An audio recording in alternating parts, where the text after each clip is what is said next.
নমস্কার। আজকে বানাবো কুমড়ো ফুলের বড়া। তার জন্য কুমড়ো ফুলগুলোকে কেটে ধুয়ে পরিষ্কার করে নিয়ে নিয়েছি। আর এখানে একটু বেসন আর একটু চালের গুঁড়ো, হলুদের গুঁড়ো, লঙ্কার গুঁড়ো আর একটু লবণ নিয়ে নিয়েছি। এবার এখানে জল দিয়ে একটা ব্যাটার বানিয়ে নেব। ব্যাটারটা বানিয়ে নিয়েছি।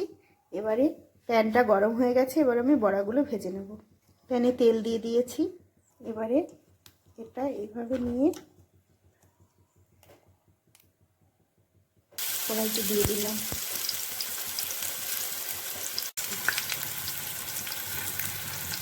এবারে উল্টে পাল্টে ভেজে নেব। এগুলোকে আমি উল্টে দিয়েছি, এবার ভালো করে ভেজে নেব। এগুলো হয়ে গেছে, তুলে নিয়েছি। বাকিগুলো একইভাবে ভেজে নেব।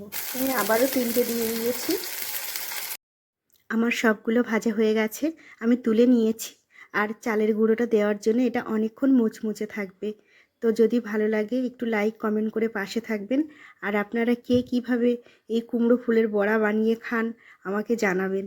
ধন্যবাদ।